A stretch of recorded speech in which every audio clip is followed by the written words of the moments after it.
Hi guys, so I thought I would end the video at home. Mainly because I forgot to vlog at Thorpe Park yesterday. We got home yesterday night at about, I would say 11:30. Yeah, so we left we left the actual resort at about 20 to 9, and it was a long drive home. We didn't stop once because we just wanted to get home, I think. And yeah, so I thought what I would do is do a little recap of what happened yesterday. I've still got my shark cabin thingy that I need to take off. And then also do a little show you of what we bought at Thorpe Park and also what we won. Basically, what I wanted to do was recap yesterday. What happened after, because I think I filmed in the morning, we went to go have breakfast at the shark cabins at the shark cabins at the Infinity Bar. That was really fun. And it was a full English indeed. And I don't know if it was all you can eat, but we only went up once anyway because there was nowhere I was gonna have that much food before going on roller coasters. I would probably be sick. So I did have some breakfast, but not a lot, to be fair.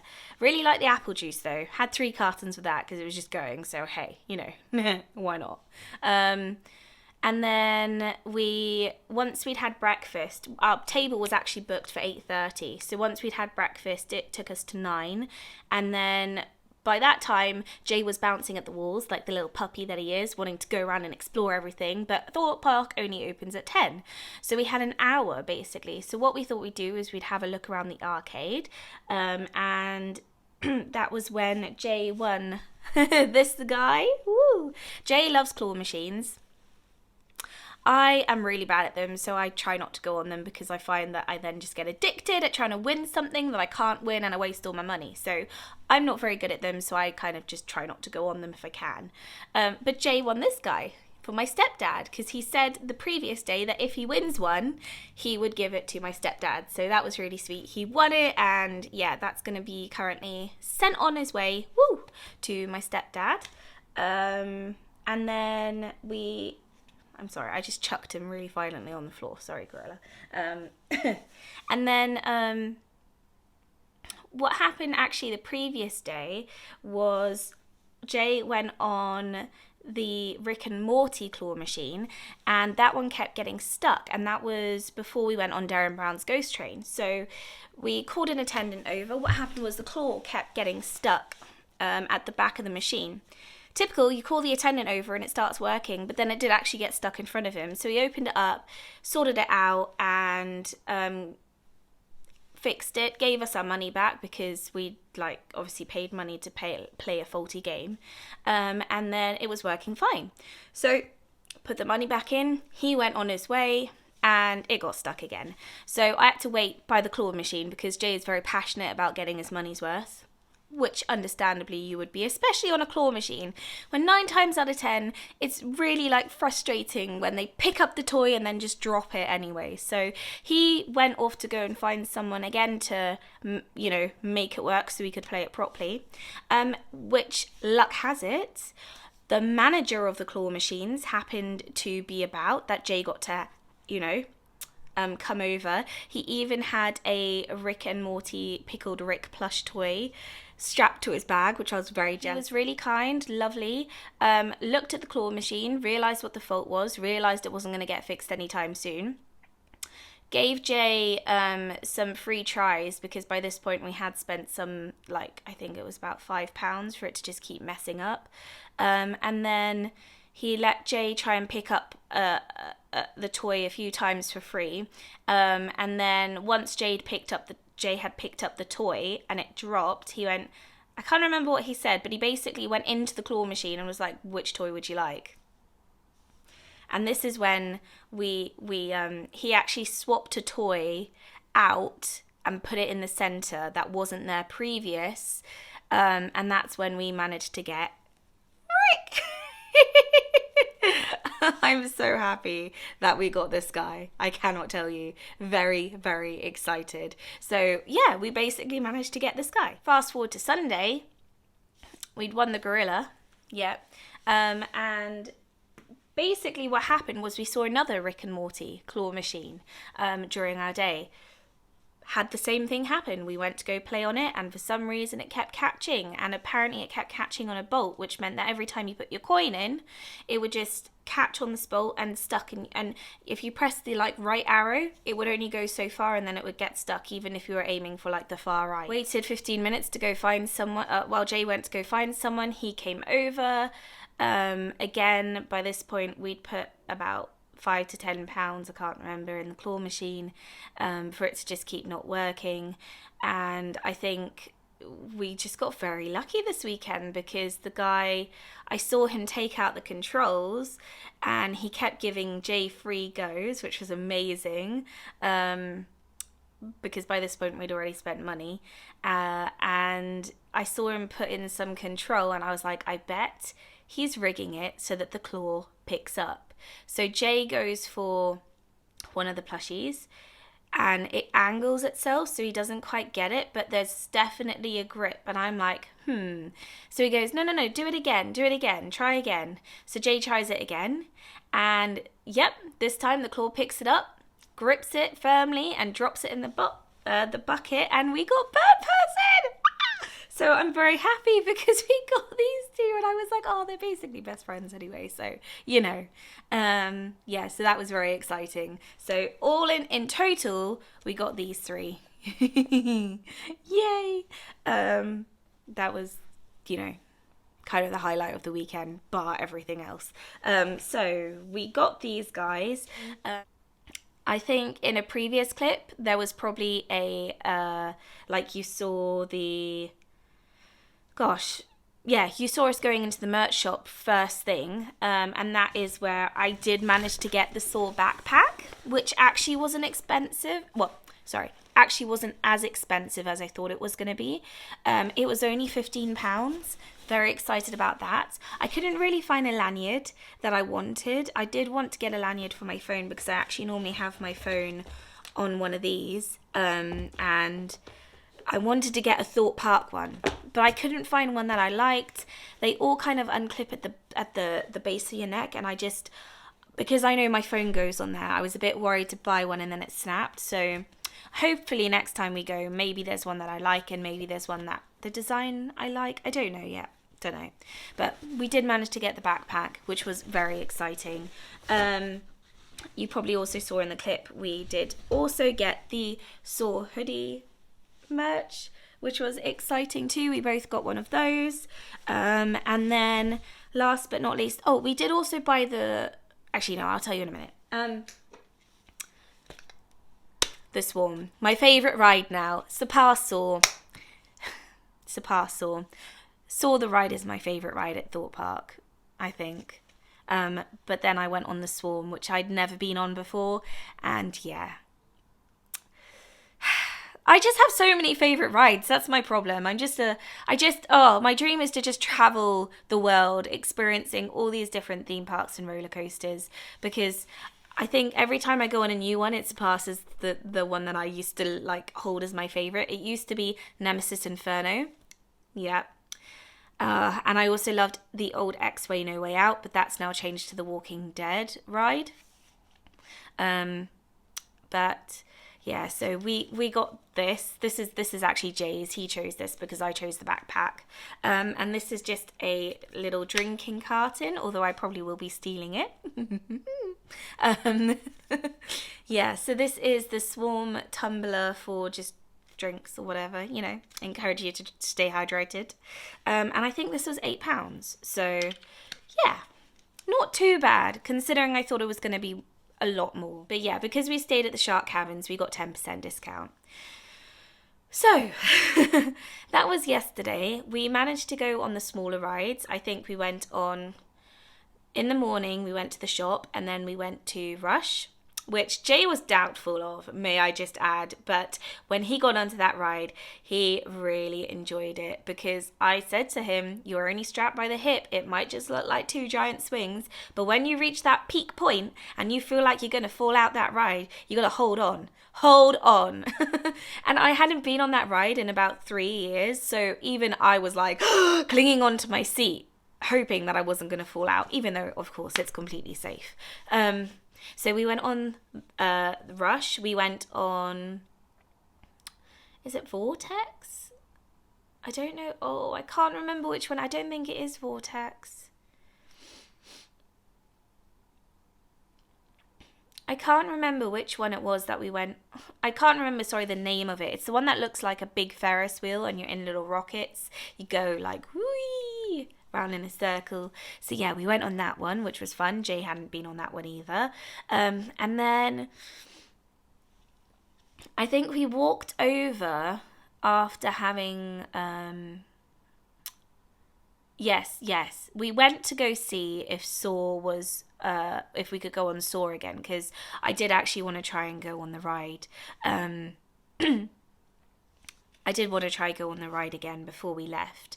But unfortunately, when we got there, the queue was 90 plus minutes. So we were like, no, we can't stand in that again. We waited a while the previous night to go on it for the last thing, and by that point I was very tired and I was like, I don't know if I'm going to be able to do this again, so let's go see what else we can do. And I think at that point we'd also gotten a snack as a waffle, which, by the way, stunning waffles. We actually got the waffle after we won the plushie of Bird Person, so yeah, they were opposite each other and I was like, can't walk past there without getting a waffle because that smells amazing. So we went to Saw the ride. That was 90 plus minutes. So once we went to Saw, we then made our way, I think, to the Swarm, because I wanted to see if I could do that again, because I'd only been on it once, the previous day. So we went to the Swarm, and when we went there, yeah, the queue was long, but not as long as Saw. So I think the waiting time was something like 60 minutes. And I was like, do you know what? We'll play Pokemon Go. Yeah, Jay was like, we'll play Pokemon Go, because it was actually community day as well. So it meant that we could play Pokemon Go while waiting in the line. While we were waiting in the line, we realised that the waiting time was going up. And I think it was when we got about halfway, after waiting in an hour, a lady had passed out in the queue, and I believe it was because they had said that she was under the influence of alcohol, and at that point in the day it was getting quite warm, and so I believe it was dehydration plus sun beating down on you, also had a few to drink and been on like a lot of roller coasters. So it meant that when she passed out, because it was in an area of the queue that was kind of like zigzaggy, it was difficult for them to get to her. Like, they had the first aiders arrive, they had a wheelchair go through, so that kind of added time on. And I think she was fine, which is good, I'm glad she was okay in the end. But it just meant that the queue time ended up jumping quite big. So going from thinking we were going to wait for about 60 minutes, we ended up waiting 3 hours, basically. 3 hours for a very, very short ride. Still worth it though. Still worth it. Maintain it was still worth it, okay? I love the ride now. I want to go on it every chance I can get. But by that point, my legs were pretty much falling off, I think. So we got to that ride at about 12, right? And we found out that through the hotel, you had fast track for the 3 scare mazes between 3 and 4. Which is what we wanted to do. So the first maze that we went to was Trailers. And when we got there, within the first 10 minutes, they shut the maze. So we were still in the queue, but they weren't letting anyone in. And we were like, what's going on? An hour and a half later, completely missing all the other 2 mazes because it had gone past 4 o'clock. The Trailers maze had probably shut down at least 6 to 8 times. Including the fact that every time it shut down, the group that was in the maze had to come back out and experience it again. Because when the lights go up, because it happened to us as well, you'll be going through the maze, the lights would go up, technical difficulties, please make your way back to the nearest exit, which is the front door. They don't let you continue through the maze. So that was a bummer. We got a free pass for another maze out of it, but I was not happy at this point. My legs were killing me. I just wanted to sit down for like 3 hours. I by this point my my feet felt like they were just gonna fall off, to be honest. I think, yeah, it was insane. So we made our way through the Trailers Maze, and then we ended up going to have a look at the scare zone attractions with the werewolves and the vampires. That was good. We actually stayed until 7 so that we could watch the flash mob, which was really good. And we also used the one free pass for a maze to go see platform 15 again, because that was my favourite one. But because we were a group, it wasn't as scary, so Jay wasn't as scared this time, you know. So all in all, it ended up being a very, very long day, but it was still worth it, and I still enjoyed my time there. And I'm so happy that we were able to do this, because I've never done a Thorpe Park Fright Night before. But yeah, so we ended up having a really, really good day, good 2 days, to be honest. And you know, looking back, by the end of the day, I was so ready to go home. We left at, like I think I said, like 20 to 9. So ready to come home. Didn't even stop to the services. When the minute my head hit the pillow, I was out. You couldn't wake me up for anything. But waking up this morning, I was like, oh, I really miss it. I really miss Thorpe Park now. You know how people get holiday blues? Because I don't get to do this very often. I'm obviously now a mother, and because it's so expensive at the end of the day, this was a last minute trip that we booked, which meant that it was probably more expensive than it would have been if we'd pre-planned it. I really miss it, and I really wish I could just do it all over again, to be honest. But it's Halloween month. It's my time of the year, just because, you know, I freaking love Halloween. Who doesn't? So I have a fully decorated lounge currently. Very excited because next weekend we are booked to see the premiere showing of Venom. We've actually booked it for Cardiff 4D Max. So it's the one where the cinema, you know, gives you the full experience with blowing water in your face, moving seats, 3D glasses. So I think what I might do is do a review of my experience with that, because that's going to be exciting, and a little vlog of the day. Who knows what could happen. I'm by no means a professional movie critic or viewer. This is just my opinion. So yeah, who knows? But I think what I might do is film that, and I'll see what we're doing tomorrow. And yeah, I'm hoping that this becomes a regular thing, just because I've really enjoyed documenting it. And I think what's driven me is the fact that I've always wanted to start vlogging. I've always wanted to start sharing my experiences, just even if it's just for family, even if it's just for myself to look back on, because I've had so many experiences in life that I wish I'd just taken out my camera just so I can experience it again by watching it. Not that I want to ever live my life through a camera, to be honest, because that's not healthy. But what I do want to do is be able to capture some memories that I can just look back on and be like, wow, I did that, and I can just watch those memories again and again and again, because my memory's not very good anymore. The older I get, it's just not doing me very good. So I'm hoping this can become a regular thing, and I really, really hope that whoever is watching this can enjoy it with me as well, whether that be just watching 5 minutes, 10 minutes. I ramble quite a lot. These are probably going to be long vlogs. But if I can also help you with experiences that I've been on, like, you know, even with Thorpe Park Fright Night, if I can help you by giving you some feedback of what it was like, and maybe help you by showing you what to take, what not to take. If I can just help anyone through even just me picking up the camera, because why not? Life is too short. So yeah, that's my little input for the ending of this video and vlog. Thank you so much for coming with me through this journey. Thank you so much for watching this if you are. I hope wherever you are having a fabulous day, night, evening, whatever you're doing. Just enjoy your life, okay? We've only got one. We've only got one life to live. All right? Mwah. Goodbye, people. Bye.